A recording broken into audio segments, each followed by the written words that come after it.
What kind of mind believes that love means ownership and control means affection? Hi, I'm Kyle Hackley, attorney and author of Undercurrent, the story of a young woman named Annie who breaks free from her narcissistic marriage. But Annie just isn't one person. Annie is anyone, man or woman, who has ever experienced narcissistic abuse.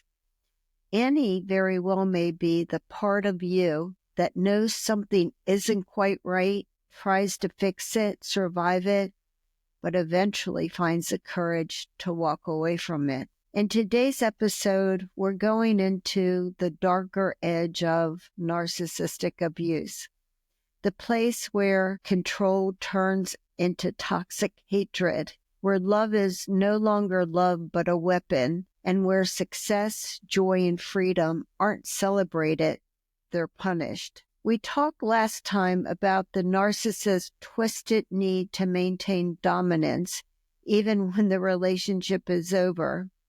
Today, we're going to look at what happens when that control is threatened, when you rise and they just can't stand it. In the novel Undercurrent, there's a moment that makes this crystal clear. Annie has done something pretty extraordinary. She graduated from veterinarian school. She found a career that brings her purpose. It should be a time of celebration, wouldn't you think?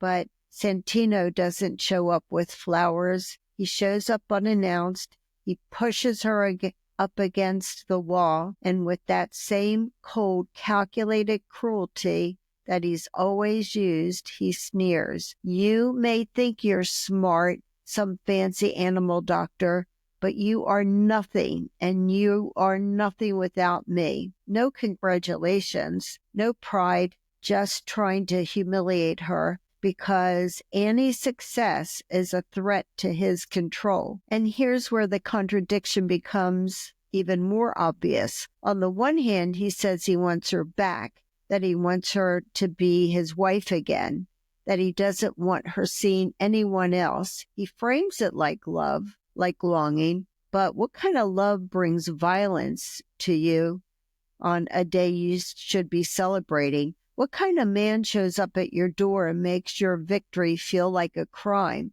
And it gets worse. When he feels her slipping away for good, when he senses her strength is rising, he crosses another line. He comes to her home, and this time he goes for her passion. She loves her horse.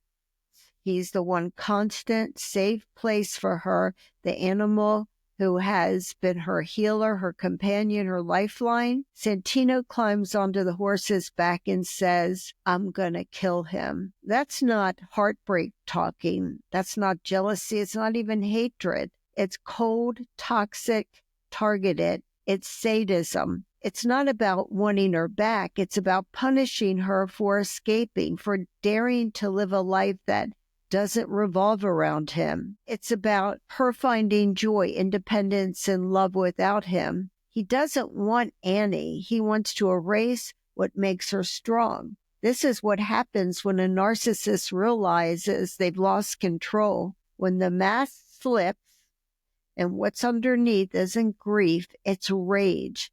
And more than rage, it's a hunger to destroy what they can't possess. This is a reality many survivors face. You can break free, but they just don't try to reel you back. They try to rip you apart, rip you away from the things that have helped you heal. It's not a love story. It's a power story, and it's one that plays out far too often in silence. But the truth is, and the narcissist never wants you to believe it, you are just property to them. They want you to define yourself by how they see you. They want to shrink you so you fit into their broken world. When Annie stood her ground, when she protected her horse, her home, and her peace, she made the most powerful statement of all. You don't get to rewrite my worth. So every person listening, every survivor, every soul who's ever felt that twisted confusion of being loved and hated